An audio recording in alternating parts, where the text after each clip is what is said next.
Hey there, it's Stephen Dubner, and today we've got a bonus episode for you. It is an update of a 2022 interview we did with Roland Fryer, a much acclaimed and frequently controversial economist at Harvard. When we spoke, Fryer had recently returned from a 2-year suspension, which you will hear about in the episode. The person who suspended him was Claudine Gay, who at the time was the dean of Harvard's Faculty of Arts and Sciences. Gay went on to become president of Harvard, but then she famously resigned amidst plagiarism charges and criticism of Harvard's response to anti-Semitic demonstrations. But the reason we thought you might like to hear this episode now is because it follows naturally from the 2-part series we just published on the Rooney Rule. That is the National Football League policy that was designed to increase diversity among coaches, and the Rooney Rule has since been adopted by many firms and institutions outside of sports. Roland Fryer, who is black, has his own thoughts about how firms and institutions have handled diversity hiring, and you'll hear about that too. We have updated facts and figures as necessary. As always, thanks for listening.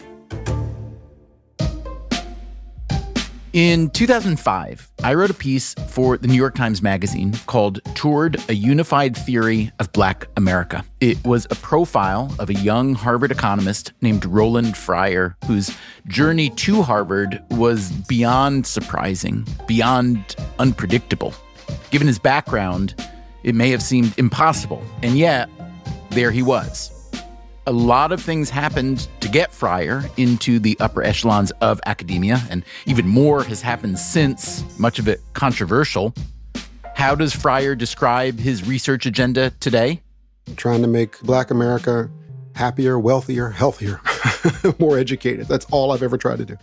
And I refuse to lie to them. So, Roland, it feels like most public discussions about race these days, at least the ones that I read in academia, in journalism, and elsewhere, do treat blackness as essentially a handicap. What are the costs to that perception?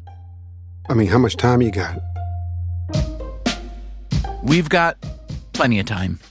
Today on Freakonomics Radio, a conversation with Roland Fryer about his research on policing. I had a 5-hour meeting with Obama and other folks, and we got 0 done. On education. The thing that drives me nuts is that this woman's doing everything that she thinks is right. We'll get his take on corporate diversity programs. It made me sick to my stomach, man. And we'll hear about Fryer's personal controversy, including a 2-year suspension by Harvard. I broke a lot of glass early on in my career, and I don't think that was helpful. To be fair, Roland Fryer is still breaking glass. All that on Freakonomics Radio right now.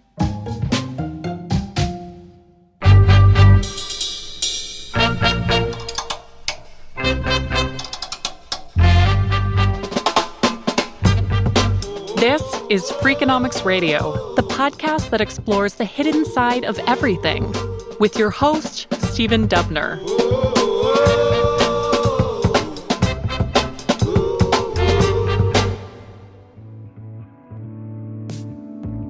In 2007, at age 30, Roland Fryer became the youngest African-American to receive tenure at Harvard. He would go on to win a MacArthur Fellowship, the so-called Genius Grant, as well as the John Bates Clark Medal, one of the top prizes in academic economics. He got his own research lab at Harvard to study the achievement gap between black and white kids. He even made it onto late-night TV. Please welcome Roland Fryer. You have some controversial areas you study here. You say that blacks are the worst performing ethnic group in our school system. Excuse me, but that is a pretty racist thing for you to say. Well, you're not the first person to call me a racist. So I'm not? No, it's not. I was hoping I would be the first. It's not racism, it's reality, all right? A lot of Fryer's research pushed boundaries and crossed ideological lines. My life's work is about making those communities better. And so whatever cost there is, frankly, to me, of telling what I think is the data-driven truth about these issues, whether it's health or police or education, I'm going to do it. In 2019, Fryer was suspended by Harvard over allegations that he had engaged in unwelcome conduct of a sexual nature and charges that he had violated some of Harvard's finance rules. In a letter he sent to his dean, Fryer wrote, "I apologize for the insensitive and inappropriate comments that led to my suspension. I didn't appreciate the inherent power dynamics in my interactions, which led me to act in ways that I now realize were deeply inappropriate for someone in my position." In 2021, Fryer returned to teaching and research. Today, he is permitted to advise students again, but his research lab remains shut down. We'll hear more about his suspension later in today's conversation. But let's start with Fryer's origin story. When I wrote that Times Magazine piece years ago, he and I spent time together in New York and Boston, and we visited his grandmother and father in Central Florida. We went to the small city outside Dallas, where Fryer spent his unproductive teens, and we went to Oklahoma to visit his mother, from whom he had long been estranged. When we spoke recently, I asked Fryer to summarize his unlikely path to becoming an Ivy League economics professor. I was born in Daytona Beach, Florida.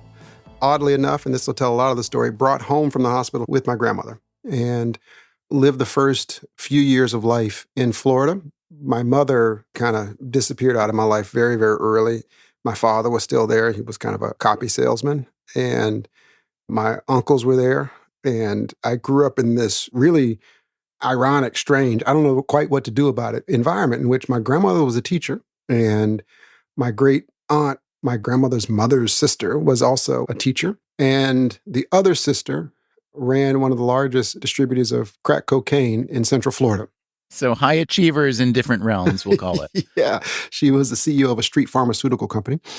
And yet, we would chat with each other and there was no judgment and love of each other. And so I grew up in this strange world where my grandmother viewed it as hard work and get ahead, though she thought discrimination was omnipresent in the world. And my great aunt, who was, for lack of better words, an entrepreneur, who did lots of illegal stuff to get ahead. And I spent, I'd say, 4 months out of the year, even when my father and I moved to Texas. Early on, my father and I had a reasonable relationship. It deteriorated over the years. And by the time I was a teenager, I was just angry, man. I was really angry at the world. Pretty good at sports, but just an angry kid. And I wasn't trying hard in school at all. They used to pass out books in school, and I'd say, "You just keep them, I'll lose them." Never did a lick of homework, managed to eke out of high school with a GPA of, 2 point something, but had really high test scores, oddly. And, got involved in a bunch of little petty crimes when I was 15, like was driving a car without a license, stealing stuff out of stores, forged my birth certificate so I could work at McDonald's. My father eventually lost his house and he ended up going to prison and all that kind of stuff. I didn't know my mother, and I just felt really, really angry and alone in the world. I made my way to a college, not a great one, but a good enough one. And it's there that I took a Principles of Microeconomics course. It was 8 a.m. He had office hours at 7 a.m. I know now that was a joke, but back then I thought it was pretty convenient because I'm an early morning guy. And I was there before every class at 7 a.m. And we started arguing about welfare and economic policy and how to use food stamps, what the restrictions should be, and really fell in love with it. But let me just say, I have been on an absolute quest for the last 25 years to catch up because I spent the first 20 goofing off and being angry at the world. I was just meeting with a guy who's a really accomplished businessman, and he came from the golf course, and he says, "Well, why do you work so hard? What are you doing? It's time to enjoy life." And I said to him, "I gave you a 20-year head start, man, and a better family and all that stuff. So every time you play golf, I catch up a little bit. Every time you take the night off, I catch up," right? And that's been my attitude, and you know that for years. I remember when I was spending time with you, you were a relatively young professor at Harvard, and there was that car in the parking lot. This car was outside early every morning, late at night, and you were like, "Damn, somebody is out working me." And you were pissed off. And then you later found out they were on vacation, just parked there. It was like a silver one, right? I remember that. And I was worried about that. But that's my attitude. I'm in a big hurry to catch up. And my upbringing, it really has formed my view of how to do this. Number one, data first, obviously. But this is why I don't have any politics in this stuff, because I have seen that, yes, there are things that need to be changed in Black communities, but I also see the effects of discrimination, whether perceived or real, on these communities. The only thing I care about is making them better. That's it. I really don't care otherwise. Fryer is probably best known for a 2016 research paper called An Empirical Analysis of Racial Differences in Police Use of Force. It incorporated a variety of data sets, including a federal survey on interactions with police and the data on police shootings from 10 police departments around the country, including Houston, Jacksonville, and Los Angeles County. What did he find? On average, in any given stop, Black people are 50% more likely to have force used on them than white people. Okay, that's on average not controlling for anything. That's exactly it. That's just in the raw data. Now, if we control for lots of other things, where they are in terms of the city, I mean, we had millions of data points, so we could really be very strict on the controls. If we do that, then the difference decreases substantially. But this number I find the most compelling in this entire research is that we looked at the cases in which the police officers themselves said the civilian was perfectly compliant, didn't have contraband, was not arrested. Even in those instances, Blacks were roughly 20% more likely to have force used on them than whites. So the conclusion that one would almost be forced to draw from that is that police are, on average, racist against Blacks. No, I'm not going to say racist, but there's discrimination going on. Okay, noted. So that's the part of your research about what's called the non-lethal use of force, and then there's lethal use of force, which essentially means a police shooting, correct? Yes, yes. Whether it's fatal or not. Exactly. So what'd you find there? What we found there was no racial differences whatsoever in lethal uses of force. Roland, that can't be right. Roland, my friend. That cannot be right. I read the newspapers, Roland. Yeah, I know. Well, it surprised me as well. We had, 10, 15 cities by the time we finished that research. In no city was it true. Because the thing is, if you read the Washington Post or the Guardian, they'll say things like the fraction of Black people who were unarmed and were shot at by police is higher than the fraction of white people who were unarmed and shot at by the police. But that's not the right way to do those statistics. Because why? Because they're not accounting, that's comparing apples with cars. And I'd like to compare apples with apples. I don't understand. Why is that not a relevant variable? It's not that it's not a relevant variable, it's incomplete. There are a lot more things about a police interaction than whether or not the person eventually has a weapon. Before you got into this big data analysis, as I understand it, you also felt the need, or at least the intellectual curiosity, to understand the day-to-day life of a police officer a little bit better. Let me back up slightly before that even, which is, we all saw what was going on in these videos. And the Walter Scott video is the one that got me off the couch, so to speak. I just couldn't take it. I was furious. He was the guy that was running away after a traffic stop, is that right? Yeah, running is generous. It was shuffling across an abandoned field, and somehow, because I think it was in South Carolina, the picture of it reminded me of Daytona Beach, and there was something about that said, to me, there but for the grace of God go I, and it just woke me up, and I was upset, and I went to my colleagues in the economics department, and I was all fired up about this in the hallways. And, they weren't as fired up as I was, but I was pretty fired up about it. And one of them, Andre Schleifer, who is a dear friend of mine, he said to me, I don't know, Roland, do you even know what police do? And it was like a gut punch, man. I didn't know, right? The truth is I was biased. I don't like police. I don't like them now, right? Like I was driving down the highway yesterday. Police put his lights on. I started remembering stuff I did in 7th grade. I mean, it was scary. Luckily, it wasn't for me. But anyway, and so I decided maybe I should go embed myself in police departments. And so I did just that. I went to Camden and did a couple double shifts in Camden, riding around. Went to Houston and did that, and even did some simulation and de-escalation training with another police department. The truth is, I didn't like who I became riding around in a police car after 3 to 4 hours. If you ride around looking for bad guys, lo and behold, you see bad guys, right? I was the worst police officer you can imagine. They kept saying, Roland, it's not illegal to dribble a basketball. I was like, I'm not sure. And what was interesting, though, in all seriousness, was in Camden, I met police officers who walked the beat. What happens there is that when you see someone who might look dangerous or at least uncertain or random to me, because they know the person, they're just like, he's like that on Thursdays, right? It was really interesting for me to see them say that, because most police officers see you at your worst. But if you're hanging out in the communities, it gives you a denominator for which to understand the other behavior. So were these ride-alongs before you actually started analyzing the police data? Didn't have any data yet. Part of the ride-alongs were to try to understand what data existed, to really understand from the police the types of data they collected, the types of data they wanted to collect, and also to get their sense of what was going on in these interactions. What were we missing in the videos? We'd only seen 12. We had all made these huge conclusions because we had seen 12 horrific videos. But police stops happen thousands of times a day. Look, 80% of the police shootings in our data came from a 911 call, not someone pulling someone over and it escalating, which is how we typically see it on TV, but a 911 call where the police show up, the person has a weapon, there are multiple witnesses, and a shooting happens.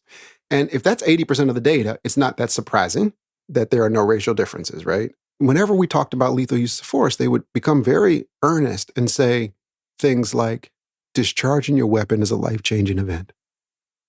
And I heard that in city after city. Discharging your weapon, sir, is a life-changing event. Not one police officer told me roughing up a black kid in an alley is a life-changing event. So these are categorically different in their frame. Categorically different. And the incentives, or disincentives as it were, are not the same. Because once you discharge your weapon, then what happens? There's a real investigation that happens, independent of if many people saw it and they think it was fully justified.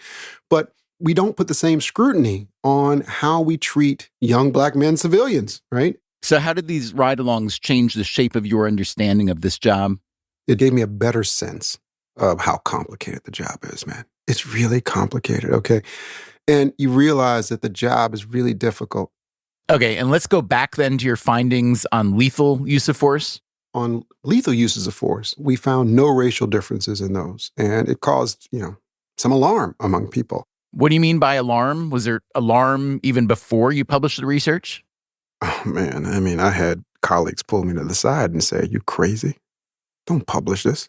You're going to ruin your career." Because why? I don't know. They didn't give a full example. Ruin your career because here you are, a black economist who's saying what exactly?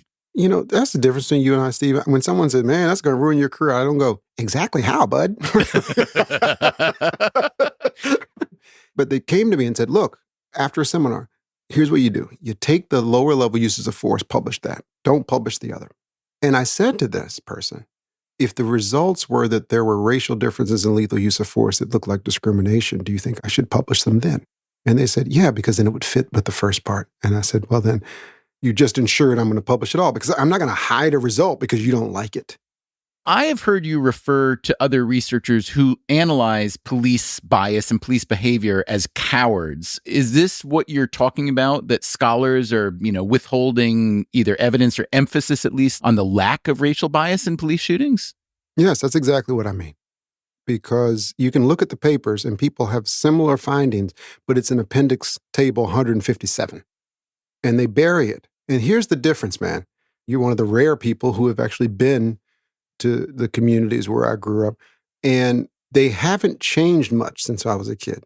My life's work is about making those communities better, and I refuse to lie to them, right? I just refuse, because the folks in those communities, they know when they're being lied to. And we think we're making all this progress because we, now capitalize the letter B in black. No one in that neighborhood gives a crap about that. They don't. These are real issues, and I'm not going to bury the truth that can actually help folks just because people are going to be upset about it, right? Like, the thing about lower level uses of force is that actually, for me, provides some optimism, because that's a place that with the police, we can dig in and try to actually make real progress together. If folks would just stay true to the data instead of trying to make it be what they want it to be, we'd all be in a better place. I've heard you use the word dignity before in discussing this, or the absence of dignity. Can you talk about how that works? Really important. When I wrote this, someone I respect shot me a text and said, "I don't see this as a big problem because this is, it's about Black Lives Matter and not about being roughed up." And that really upset me, because as a person who's been roughed up by police, it is a very stressful interaction. It is not a good interaction to have. So I wrote back to him, Black dignity matters as well. If you talk to kids in the communities that I care about, when you ask them about their prospects and how fair the world is and how much effort matters, things like that, one of the things they will mention is police. How can it be that effort matters so much and there's this true meritocracy if I can't get home safe from my own police? And so I think it erodes trust in the American dream. It erodes trust in American institutions. And it's something that we could spend some good time really working on, right? Because there's a place where we're not hardly at all collecting data to hold police accountable. We don't have an incentive scheme. It feels like that is ripe for reform. And if it were me, that's where I would start. 7 days after that paper came out, I had a 5-hour meeting with Obama and activists and other folks. Al Sharpton was there. And Al Sharpton and I probably don't agree on hardly anything, but there's one thing we agreed on. He said, look, if we weren't being harassed daily, then we'd be willing to listen on some of these shootings that weren't clear. That's a profound point. If we could take away the discrimination that we know exists, then there'd be room for common ground on these other things. So, Roland, what happened next? Did the president or the Justice Department issue a new manual on best policing practices as determined by Roland Fryer, for instance? Not even close. Not even close. But we did have some follow-up meetings with other senior White House officials, and the hope was to try to get the head of the FBI at that time, Comey, involved because they serve for much longer, typically, than administrations.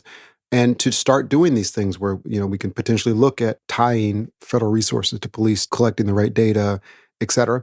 And just none of it happened. I was failed. Because why? Because that's just how it works in government? Is that the easiest answer? I don't know. Maybe I suck, right? I don't know. I really don't know. But it was extraordinarily frustrating to me because this is something that matters so much. And it felt like there was a wedge to really make progress. After the break, Roland Fryer and the push for corporate diversity. I said, why aren't they doing what we know works? I'm Stephen Dubner. This is Freakonomics Radio. We'll be right back.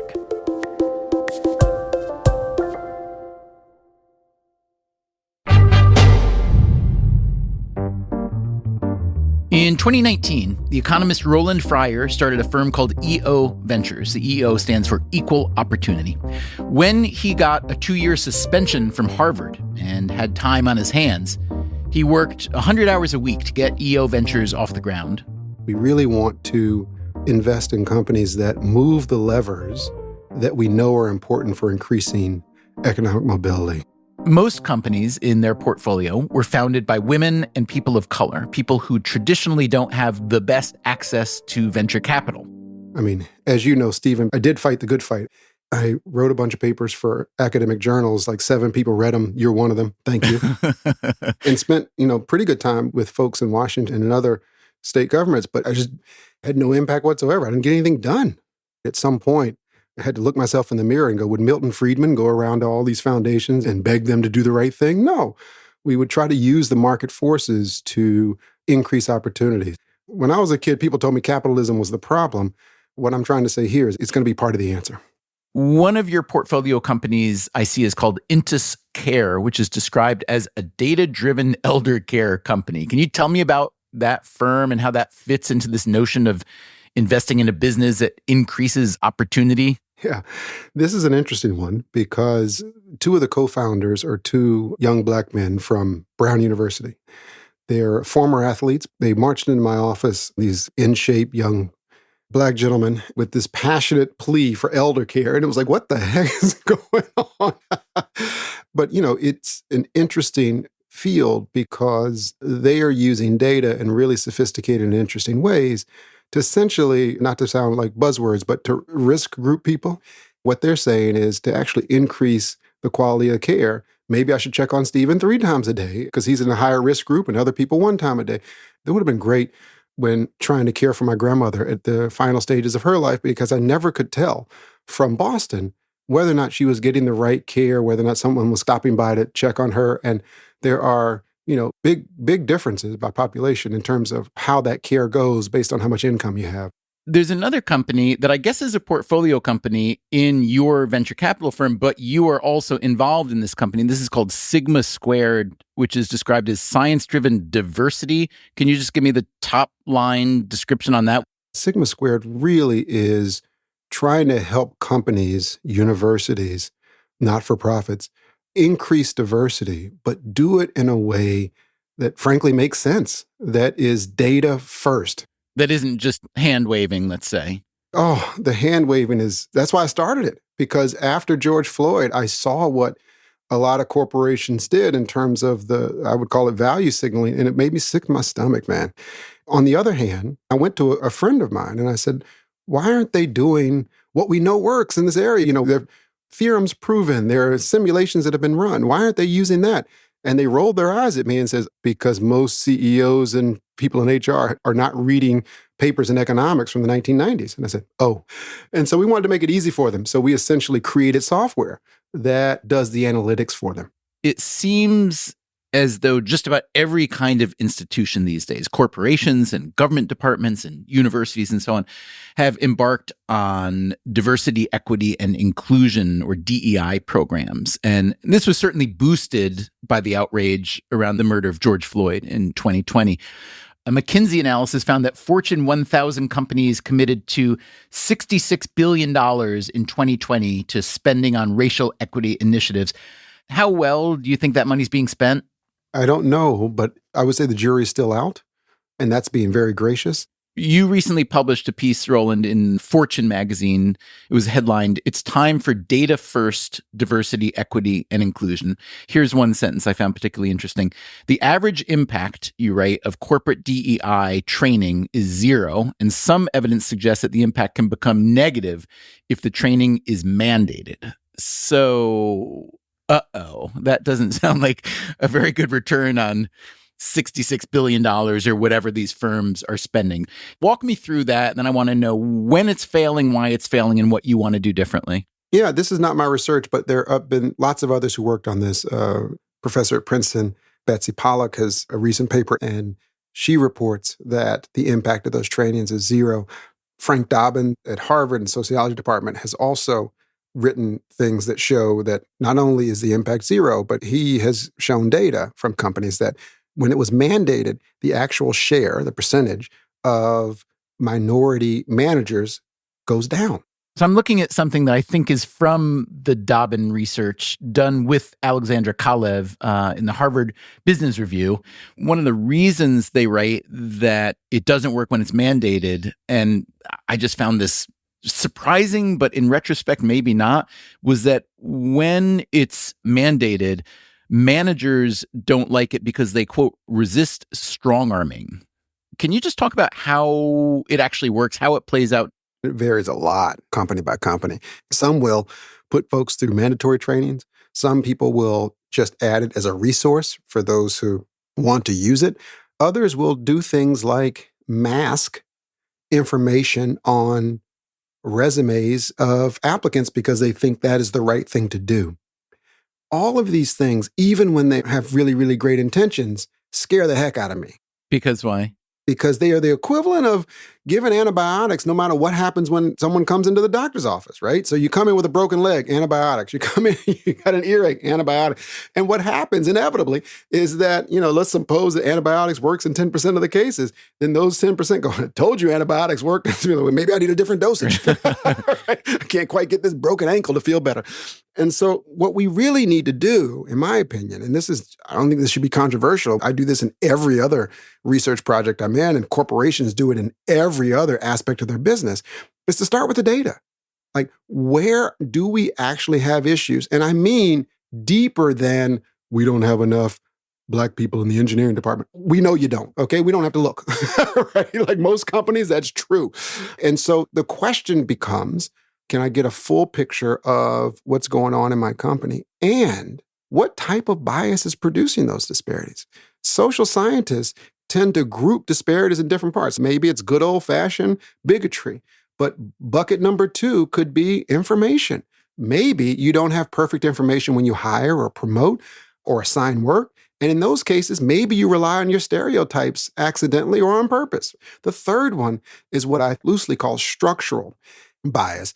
And that is you're doing something that on its surface seems absolutely fine, but unknowingly, it's got a disparate impact on one group or the other. I was talking to a company a couple months ago, and they had some supply issues. They couldn't get enough people to apply to their internships, okay? And I said, well, how do you find people for your internships? They said, oh, Roland, it's really random. I said, what do you mean random? Well, we all just, look at our alma maters and we kind of select any random kid from our alma mater who wants to work here. And I said, well, where'd you go to school? He said, Yeshiva University. And that's fantastic, but it's going to be, you might not get the diversity. That is not a historically Black school, as far as I understand, correct? Not historically. And again, it's unwittingly. In my experience, the vast majority of the disparities that we see in companies are being produced by buckets 2 and 3. But you need to know that because imagine it is an information problem, okay? The last thing you want to do is hide information on the resume. And so that's my antibiotics versus ankle pain issue, which is you have to take the data, diagnose, and then figure out solutions that actually work. We're doing it all wrong.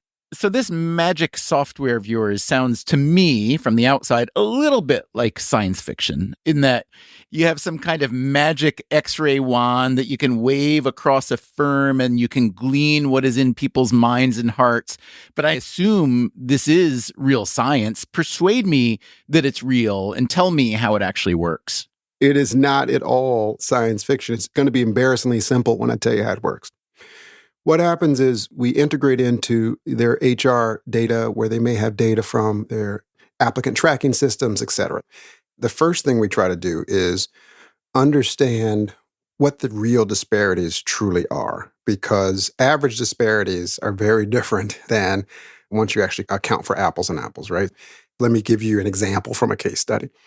So a hospital network reached out to us and said, we have a 33% difference in wages. So women earn 33% less in our hospital.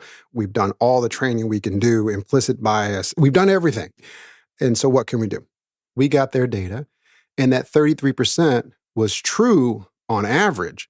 But, it's a hospital network. You can't compare doctors' salaries with nurses' salaries and things like that. And so once you actually accounted for some basic demographics to compare apples with apples, that 33% went down to 8.9%.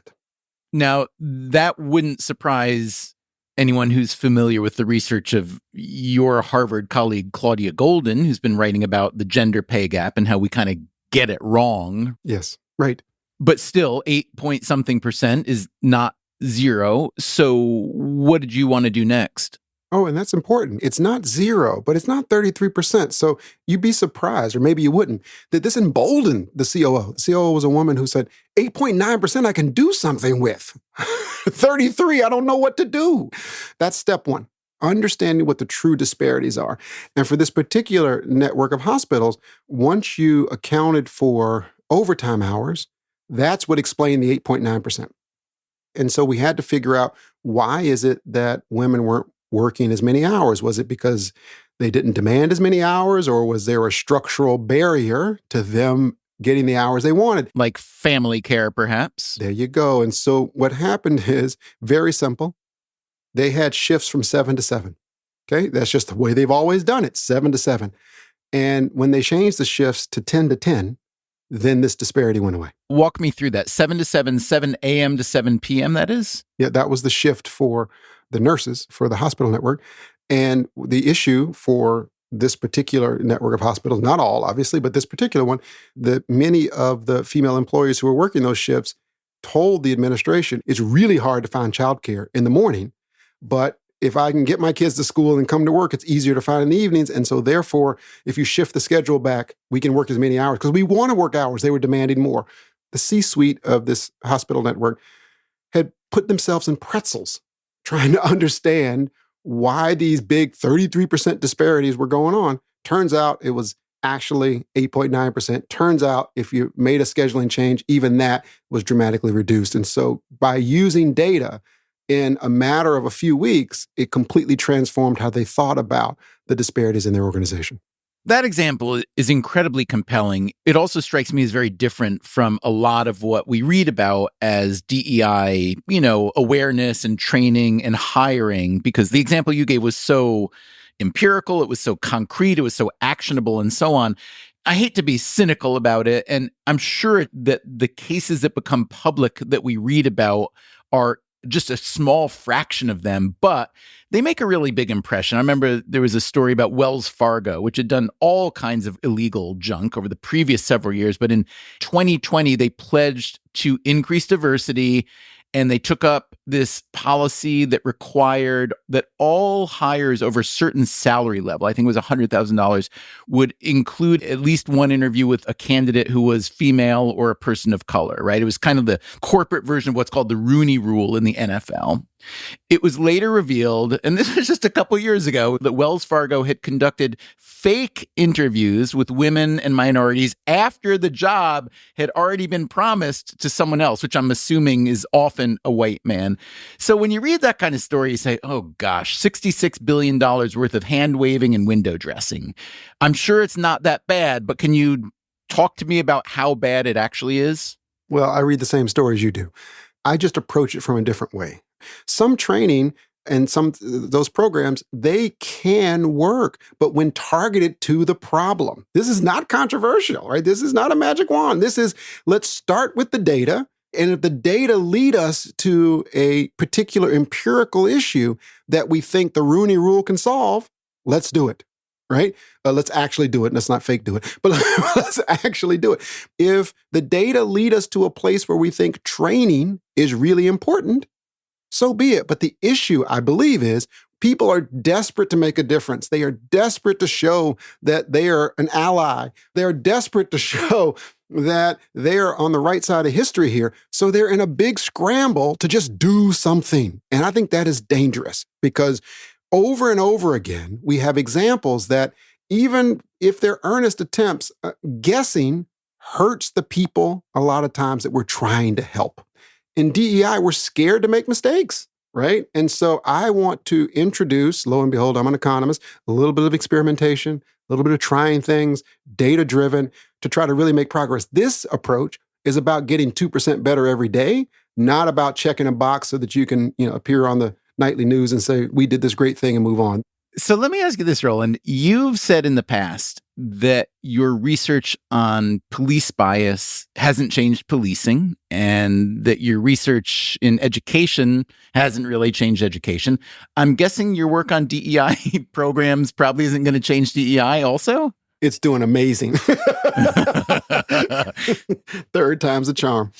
No, the truth is I don't know what impact it has had, but it's not enough for me.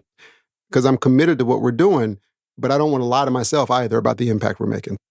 The reason that we started EO Ventures was because founders have real power. The schools in my grandmother's neighborhood in Florida are all still bad, but everybody's got an iPhone, okay? These founders, these technology companies have really changed the way, changed the way we live and work. Can we use that same power to make real changes in the neighborhoods that I've been concentrating on my whole career and in companies and things like that? I really believe that's true. And so I am 100% behind the strategy of using market forces to close racial gaps. Hey, that's pretty good. I got to put that on a t-shirt.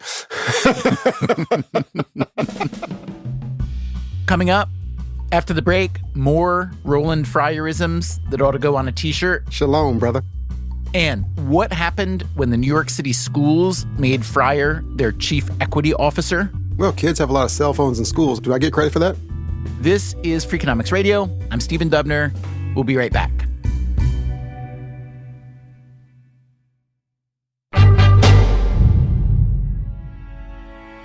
A quick reintroduction. This is who we are speaking with today. I'm Roland Fryer, and I am a professor of economics at Harvard University and the managing partner at EO Ventures. And then there's another project you're involved in called the Reconstruction Education Project, which offers what one person calls an unapologetically Black education. And this is not instead of school, right? It's online classes on top of school. Yeah, this is supplemental, but it's a Hebrew school for Black kids, right? It is. Shalom, brother. Shalom to you too.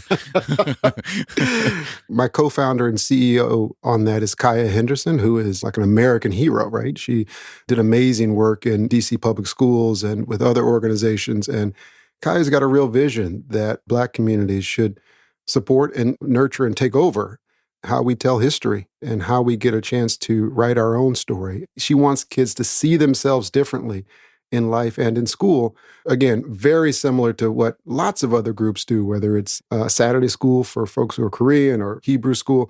That's what Reconstruction is. And they're doing really, really quite well. It's interesting as I hear you just describe Kaya and that project. It seems that the public discourse about race treats Blackness as a problem. And it seems that you not only never thought like that, but think quite the opposite. And that feels manifest in something like this Reconstruction project. Could you talk about that for a moment? And maybe I'm wrong. Tell me if I'm wrong, Roland. No, man, that's a great point, Stephen. You are exactly right. And you met years ago my grandmother. I did. Who was really close to me. And we had our issues, but, love that woman. And one of the things that she did when I was a kid was anytime we saw a white person mess up anything, it could be accidentally tripping over a curb. It could be that they weren't quite dancing on beat. It could be that they gave the wrong change at the grocery store. She would look at me right in the eyes, and then she would roll hers, and she would say, that's that superior race. And she just made me always feel like I was so lucky to be Black. And so I've never, ever, for 1 second, thought of Blackness as a problem. And you're right. Many people are seeing that, or at least implicitly and sometimes explicitly saying that in public discourse. We, as a community, can take over what we teach our kids, what we signal to them. And Reconstruction is a celebration of Black culture. It's a celebration of Black love. It's a celebration of Black excellence.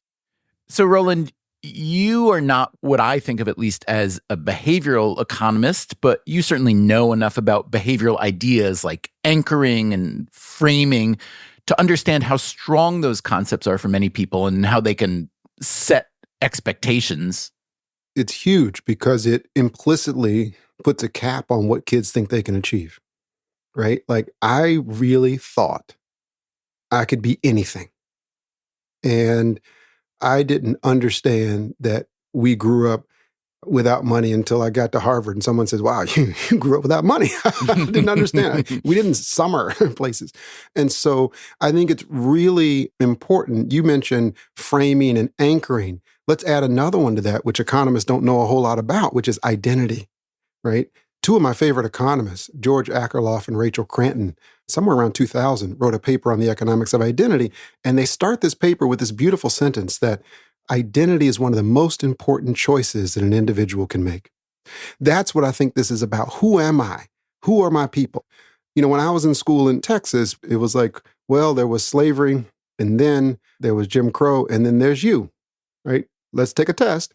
Whereas we didn't learn about the rich history that all of us come from. And other cultures have institutions or organizations that help them understand their history and their role in promoting their own culture and in how they situate positively in that history. And we don't do a good job of that. I'm really influenced by that question, Stephen, because I just returned a couple of weeks ago from Israel.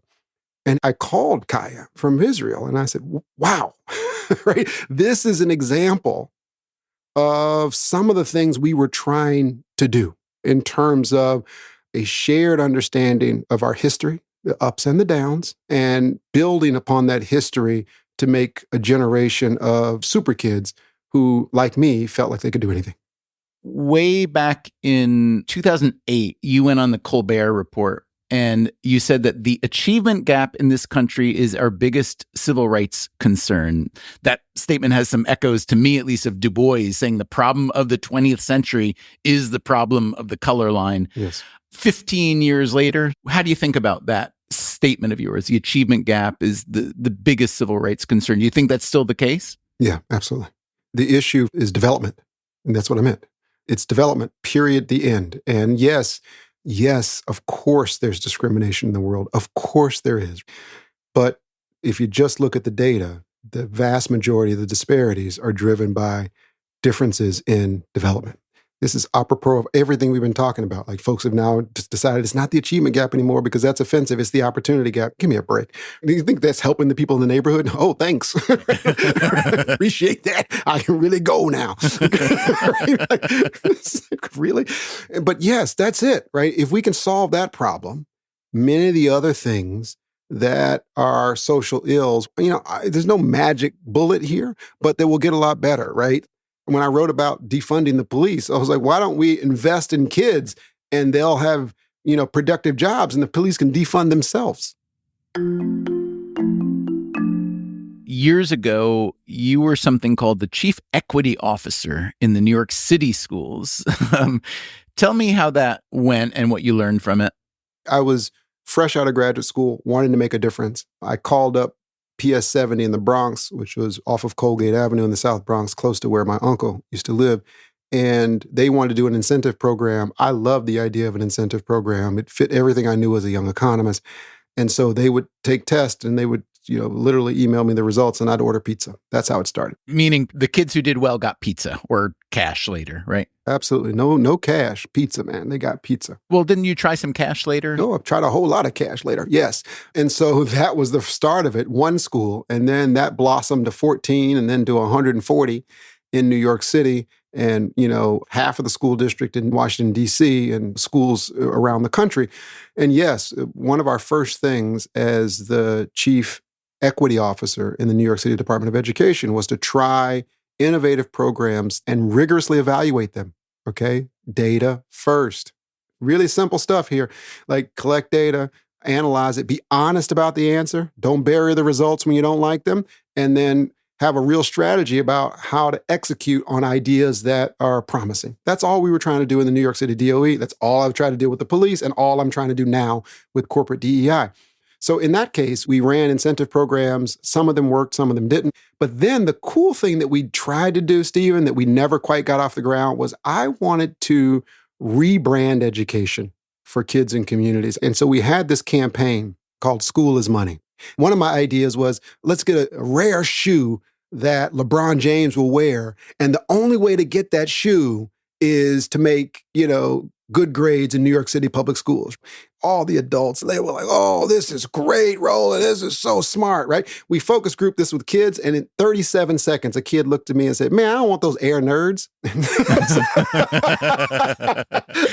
So that was done. But we tried all sorts of things like that. So we tried an initiative called the Million Program, where we gave kids cell phones, and then we texted them things throughout the day to try to give them messages to change the culture around trying hard in school. So we would say stuff like, your average life expectancy is 72 years. That's a long time to be broke.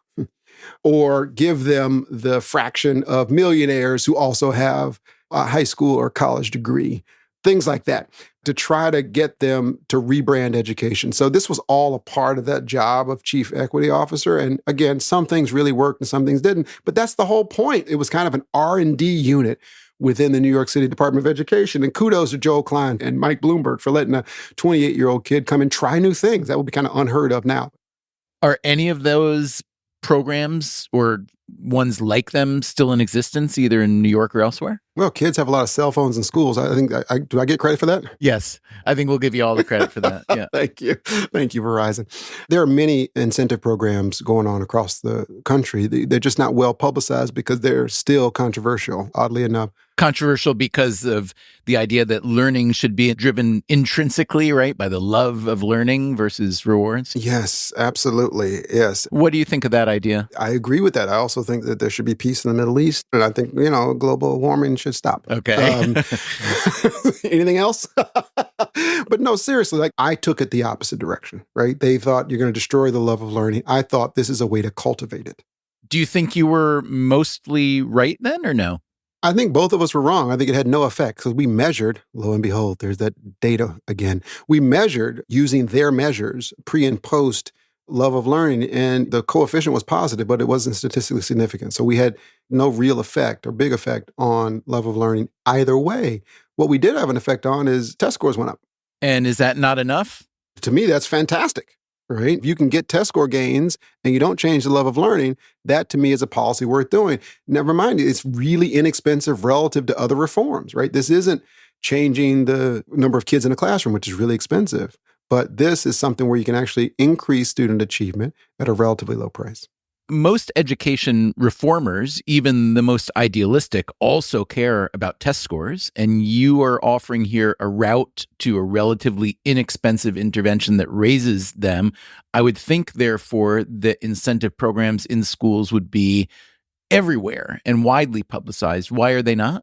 Because there's real pushback on incentive programs in schools by lots of folks. It's not just the progressives who believe that we should do it for the love of learning. I mean, I published this piece in the Wall Street Journal a couple months ago about using incentives to battle COVID loss.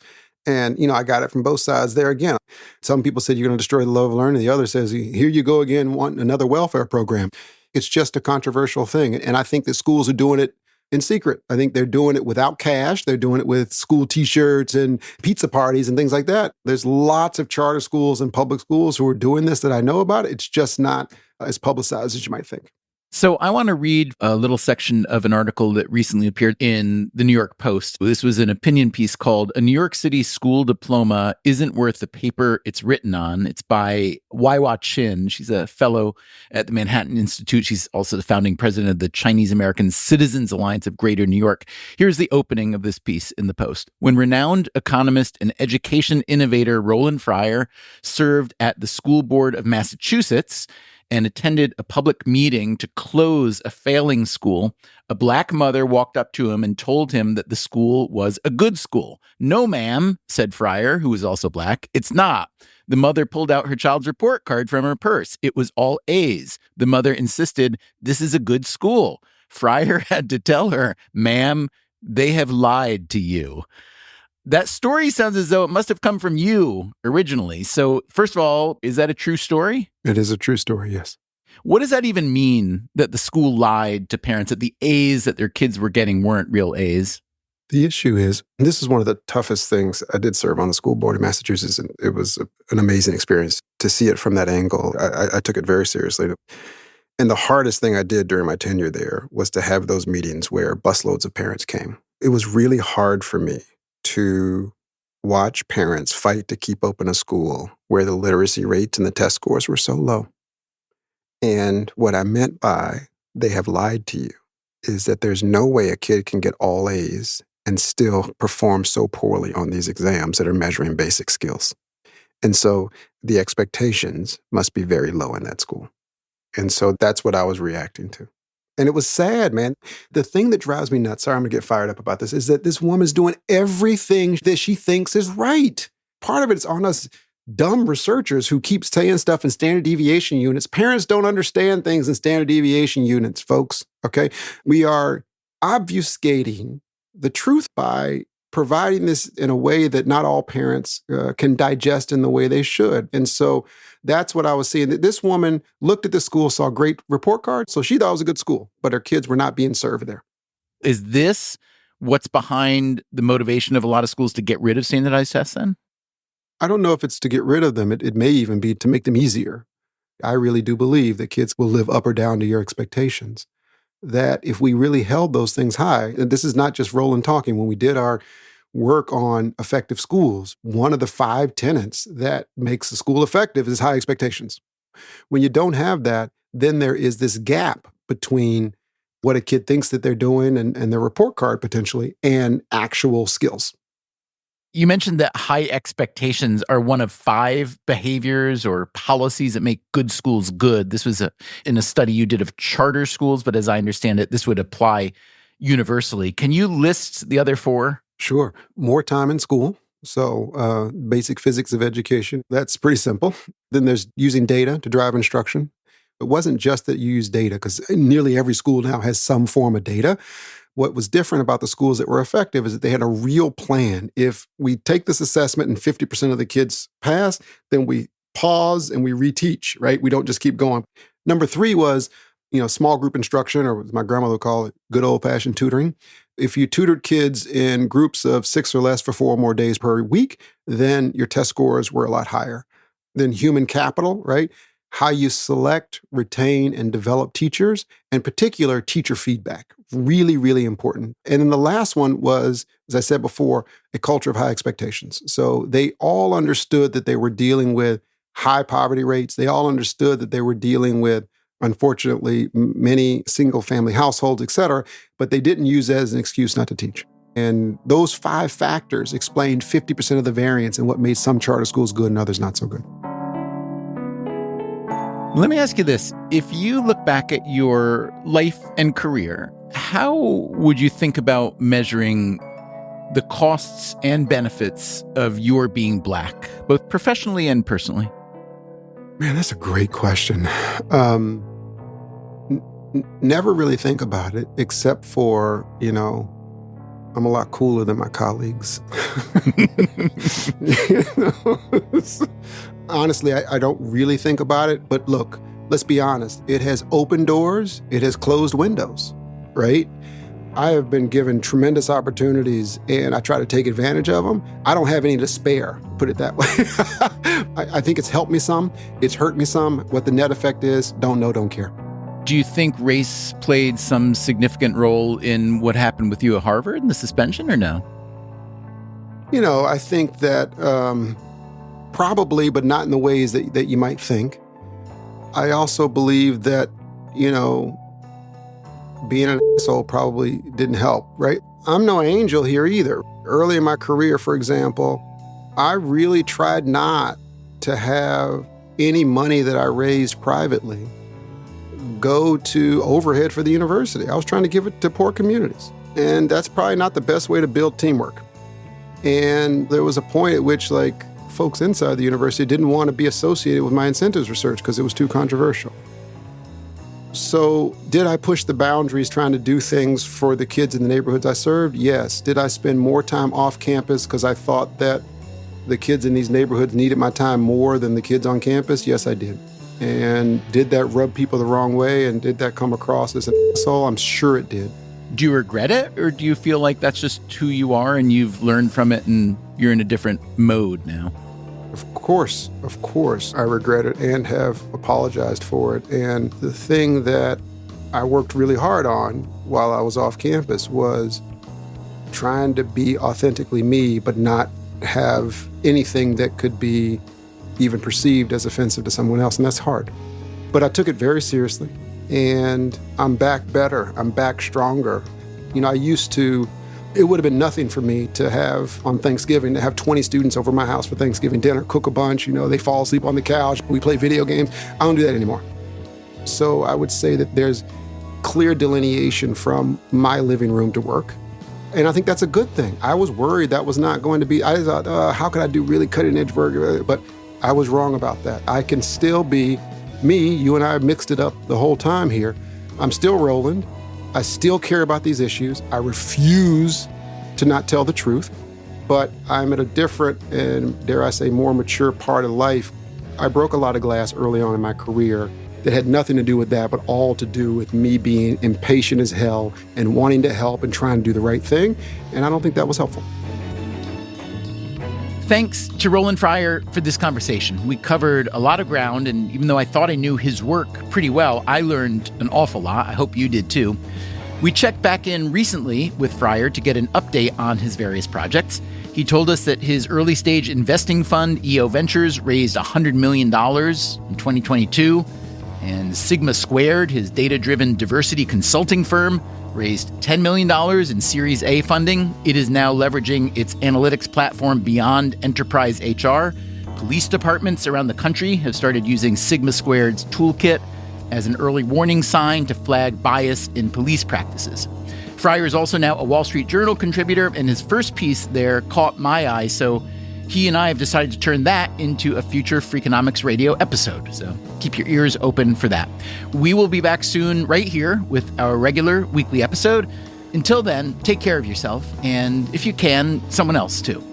Freakonomics Radio is produced by Stitcher and Renbud Radio. You can find our entire archive on any podcast app, also at Freakonomics.com, where we publish transcripts and show notes. This episode was produced by Alina Kullman. Our staff also includes Augusta Chapman, Dalvin Abawaji, Eleanor Osborne, Ellen Frankman, Elsa Hernandez, Gabriel Roth, Greg Rippin, Jasmine Klinger, Jeremy Johnston, John Snars, Julie Canfer, Lyric Bowditch, Morgan Levy, Neil Carruth, Rebecca Lee Douglas, Sarah Lilly, Teo Jacobs, and Zach Lipinski.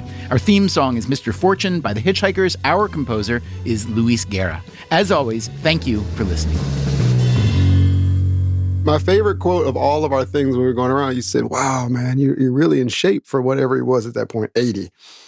And he said, what's your secret? Oh, man, I eat well. I don't eat any pork. No, I definitely don't eat no pork. He says, well, what are that in your beans there, sir? Ham.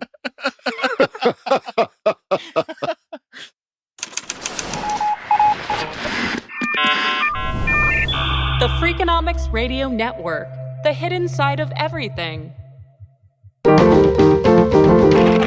Stitcher.